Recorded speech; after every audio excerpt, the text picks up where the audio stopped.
Salut à tous, c'est Pang de Chano, bienvenue sur cette vidéo qui aujourd'hui va parler à nouveau d'hypnosexothérapie et en l'occurrence revenir sur quelques points que j'ai trouvé assez intéressants et surprenants à la fois ces dernières semaines, notamment sur les cadres de la transe de sexualité.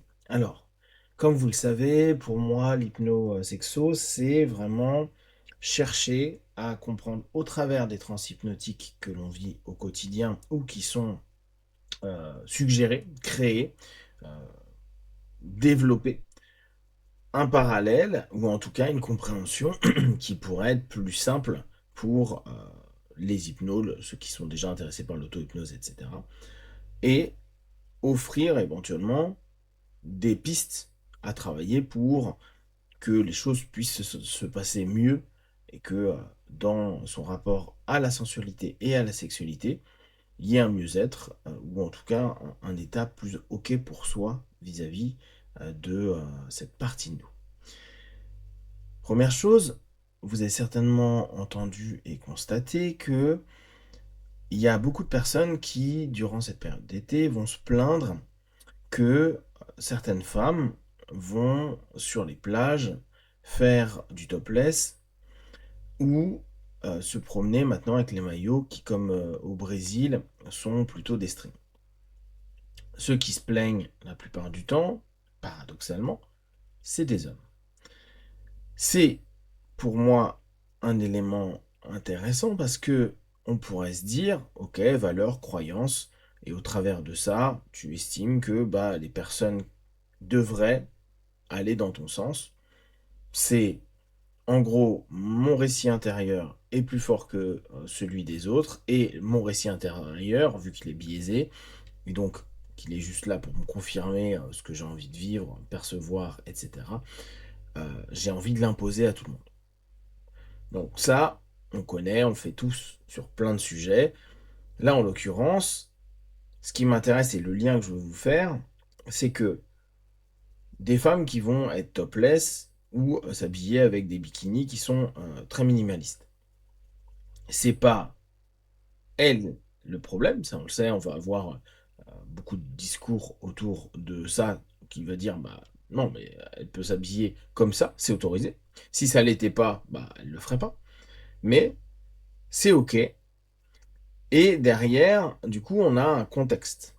Or, souvenez-vous, dans les trans, il y a les éléments contextuels. Élément contextuel, par exemple, vous allez voir un hypno, et l'élément contextuel va être le cabinet, là où vous allez être reçu, comment, plus les contextes personnels. Donc, en gros, on va avoir un système et des sous-systèmes à l'intérieur. Là, ce qui est intéressant, d'ailleurs, on a un peu l'impression dans le retour que font ces hommes, d'avoir une rupture de pattern. Donc, je vous rappelle, hein, une rupture de pattern, c'est quand on a une habitude et que d'un coup elle est interrompue par quelque chose qui va nous choquer, déranger.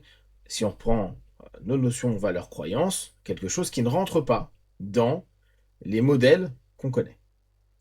Du coup, là, on a vraiment l'impression d'un choc visuel et on pourrait se dire, bon, bah ok, t'as un choc visuel, il y a quelque chose qui te plaît pas, on pourrait même reprendre des notions artistiques où il y a des artistes qui justement veulent choquer dans leurs prestations pour interrompre un pattern du quotidien et peut-être amener une réflexion, amener une émotion, etc.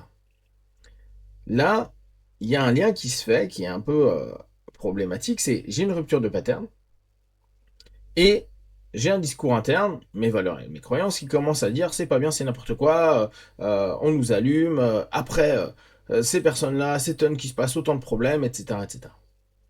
Généralisation des croyances en interne avec rationalisation de pourquoi je suis pas ok avec ça. Et puis après, vous allez avoir plein de choses, ça se fait pas devant les enfants, ça se fait pas parce que il y a des hommes qui pourraient être attirés ou des femmes qui pourraient être attirées, etc., etc. Là, il y a un élément qui est intéressant, la rupture de pattern, le récit intérieur, donc l'ensemble des autosuggestions euh, validées à un moment donné, et l'élément contextuel, là, va prendre du poids. ce qui se passe souvent, c'est que on fait remarquer à ces femmes qu'elles allument, elles chauffent, elles font ça pour être regardées, pour être désirées, pour créer de l'envie.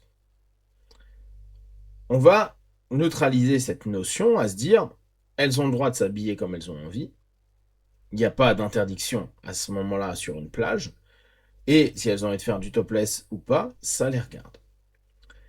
Du coup, c'est les autres personnes que ça dérange. Principe de communauté, on peut avoir des idées dans une communauté où les gens sont pour quelque chose ou contre, c'est pour ça qu'il y a des assos, c'est pour ça qu'il y a des rassemblements, c'est pour ça qu'il y a des communautés tout simplement.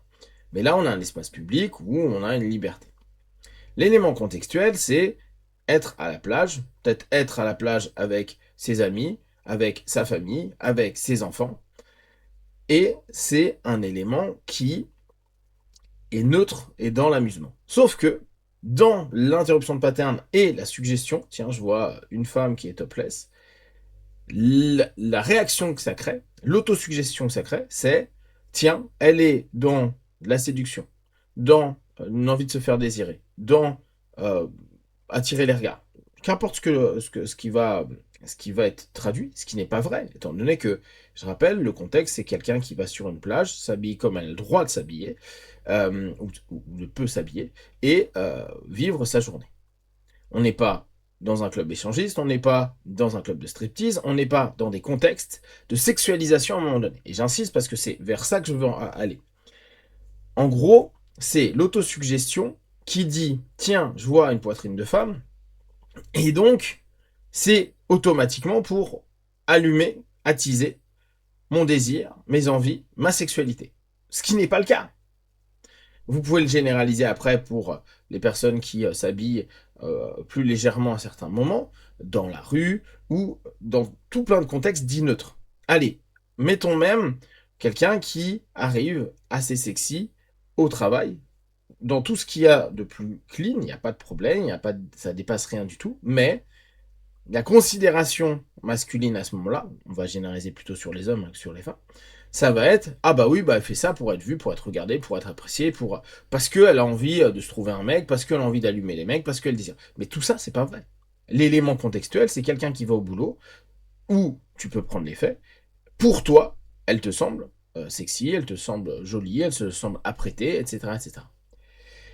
Du coup, il y a toujours cette fameuse remarque de beaucoup de masculins qui va être de dire non, mais tu t'habilles comme ça pour attirer le regard pour les autres. Ça, c'est leur définition. Or, ça reste quelque chose de perso. C'est une perception personnelle. Ce n'est pas l'élément du contexte dans lequel elles ont le droit de s'habiller comme elles ont envie à un moment T. Du coup, c'est au travers du déclencheur, rupture de pattern, autosuggestion liée à non pas un contexte, mais à soi-même d'un point de vue personnel de sa sexualité, donc ta personnalité sexuelle. De se dire, tiens, moi, ça me crée quelque chose. Et à la place d'être dans un cheminement à se dire, non, mais de toute façon, c'est pas un contexte de séduction, c'est pas un contexte lié au sexe. Je peux avoir dans l'interruption de pattern un truc à se dire, waouh, c'est sensuel, ou même dire, c'est sexuel. Pour moi, ça veut pas dire pour tout le monde. Mais, et c'est ça qui manque chez beaucoup de personnes, c'est de recadrer, à faire, mais c'est quoi justement mon cadre? Je suis dans quel cadre? Je suis à la piscine, je suis à la mer, je suis en pleine journée dans une ville, en période estivale où il fait chaud, ou je suis au bureau. Ce n'est pas un cadre de sexualisation des choses. Et c'est parce qu'à un moment donné, il y a, ah bah oui, mais c'est parce que elle veut du sexe, elle allume, blablabla, qu'on voit que l'interruption de pattern amène une autosuggestion en transfermé. Alors bizarrement, c'est qu'il y a eu un élément externe qui a été l'interruption de pattern, la femme qui est habillée ou qui est en topless. Et à un moment donné, il y a fermeture de l'ensemble des suggestions, des hétéro-suggestions, c'est-à-dire les éléments contextuels, où est-ce qu'on se trouve, pourquoi, comment, etc. Un dialogue intérieur qui nourrit de plus en plus, soit en colère, en haine, etc., etc., soit la notion de ah ouais, mais en fait, là, elle fait ça, c'est un acte sexuel. Du coup, l'opératrice indirecte de la transe que chacun doit gérer, hein, nos trans nous sont personnels et on doit les gérer, hem, bah, va devenir objet. Objet soit de la pulsion qui arrive en disant: «C'est de ta faute, tu m'as créé la suggestion, donc derrière je suis juste la suggestion que tu m'as donnée», mais en niant que, bah, non, c'était à toi, au moment de l'interruption de pattern, de dire: «Waouh, elle est sexy» ou je sais pas, «Elle me donne envie». Ouais, mais attends, ça a rien à voir. Là, on est à la plage, elle est avec ses enfants ou elle est avec son mec ou elle est avec, des copines ou elle est là pour s'amuser. C'est à ce moment-là, l'autosuggestion, de se dire: «On se calme».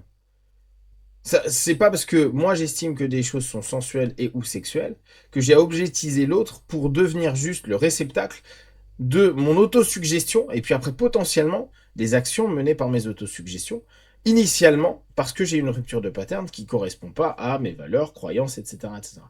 Que j'ai réorienté vers la, notion de sexe. Et on en arrive à cette idée que le principe de, sexe et de sexualisation peut se faire dans des contextes. La même chose dans des conditions où il y a une recherche dessus. Je reprends les clubs striptease, des clubs échangistes ou des trucs comme ça. On va dire hyper marqués pour le sexe. La notion de désir et de sexualité, elle a du sens, elle peut avoir une expression, elle peut être partagée, échangée, etc. La complexité, c'est toujours de savoir, ok, tant qu'il n'y a pas le cadre qui est réellement posé et qu'il reste quelque chose qu'on va interpréter, il n'y a pas de sexe, il n'y a pas de sexualisation. Et c'est souvent le problème que va avoir la personne qui vient d'éveiller sa transe sexuelle, de se dire: «Ah bah oui, mais moi, vu que je le vis, c'est que j'ai été invité à, suggéré, je suis rentré dans une transe à cause de, suggéré, et à ce moment-là, bah, l'opérateur, l'opératrice, est responsable, un petit peu comme dans une séance d'hypnose de scène. Bah, si je fais l'idiot, le crétin, c'est parce que l'hypnotiseur m'a permis de faire l'idiot, le crétin, ou m'amuser, hein, mais pour les autres, ça peut paraître un peu idiot. Et je me l'autorise à ce moment-là. Donc, en gros, il y a un cadre qui me l'autorise. Et on va avoir cette dissonance à ne pas vouloir reprendre le cadre. Non, mais je suis dans la rue, il y a peut-être une femme que je trouve très sexy, qui me donne envie. Si je m'enferme et que je sexualise l'ensemble des éléments, bah, je vais devenir discourtois, je risque de devenir agressif, d'aller vers elle, si j'ose, de façon complètement absurde, ne pas accepter un rejet, ne pas accepter le non-contact, etc., en estimant, oui, mais c'est toi qui m'as invité, c'est toi qui m'as fait la suggestion. Ce qui n'est pas vrai. Il y a eu une suggestion interprétée à un moment donné, qui était une suggestion de je m'habille comme ça parce que j'ai envie, parce que qu'importe, ça regarde, mais pas j'ai envie que tu me sexualises. J'ai pas envie d'être objectisé par rapport à ça. Ça, c'est juste, et là on pourrait reprendre nos notions de suggestion directe et indirecte. C'est une suggestion directe pour certains qui vont dire: ah bah non, mais euh, elle est ultra sexy, donc c'est qu'elle veut du sexe. Et la suggestion indirecte qui va être plutôt de dire: bah non, elle est sexy, et là c'est le subconscient. Qu'est-ce qu'elle veut réellement? La plupart du temps, vu que notre matrice va être de sexualiser la chose, on va arriver sur une réponse qui est: ah bah oui, parce qu'elle veut sexualiser. Mais ce qui n'est pas le cas. L'intérêt pour nous qui connaissons l'hypnose, c'est de se dire: ok, quand moi j'ai du désir sur quelqu'un, je vois quelqu'un que je trouve sexy, ou il y a un truc qui vraiment m'attire l'œil, ou me donne des envies, c'est de se dire: mais je suis dans quel contexte? Qu'est-ce que ça éveille en moi? Donc quelle autosuggestion je suis en train de faire? euh, Est-ce qu'il y a réellement une interaction vis-à-vis d'eux? Et là, tout pourrait changer avec, c'est pas juste une personne qui est assise à la plage ou qui est en train de truc, c'est quelqu'un qui va commencer à vous regarder, venir vers vous, commencer à créer un contact. Ça ne veut pas dire qu'il faut sexualiser. Ça peut juste être sensualisé, une transe de sensualisation. Ça veut dire qu'on éveille les sens, peut-être éveiller du désir, mais il n'y a pas encore même de porte ou d'ouverture, ce qu'on va appeler aujourd'hui du consentement, pour sexualiser l'autre. Donc, il y a plein d'éléments à prendre en compte, mais je trouve que cette notion de se dire: ok, c'est à moi de gérer mes autosuggestions, ma transe fermée, et me dire: attends, non, non, je dois réouvrir ma transe et me dire c'est quoi les contextes, c'est quoi les autres suggestions que j'ai, parce qu'il y a plein de suggestions à ces moments-là, hein. Il n'y a pas que cette femme-là en topless ou ces femmes-là en topless ou en string qui amènent quelque chose. Il y a aussi les enfants qui sont en train de courir, les gars qui jouent au volleyball. C'est toi qui as envie au bout d'un moment d'être focalisé dessus. Donc de suivre comme cette interruption de pattern et la transe que tu estimes avoir été imposée à un moment donné, alors qu'elle n'est pas du tout imposée, elle est juste, heu, un potentiel par rapport à tes propres valeurs, croyances personnelles. N'hésitez pas à me faire vos retours par rapport à ça. J'aimerais, vraiment encore plus travailler sur, travailler, proposer des, des réflexions au travers de ces différentes transes qu'on vit, de notre responsabilité par rapport à nos transes, de nos erreurs dans nos transes aussi quand parfois on est en transe complètement fermée et qu'on on boucle et on connaît tout ça, hein, et on n'arrive plus du tout à être connecté à autre chose hormis notre, self-talk, nos autosuggestions qui nous amènent parfois dans des grosses, grosses galères et en l'occurrence dans la sexualité, ça peut amener, jusqu'à une violence, vis-à-vis de l'autre, du partenaire, de la partenaire, qu'importe, à un moment T. Si vous avez des questions, des remarques, vous les partagez sur Facebook, YouTube, j'y répondrai le plus rapidement possible. Comme d'habitude, de tout ce que je propose, ne prenez que ce qui est bon et juste pour vous. Tester, observer, analyser et conclure. Be one. Ciao.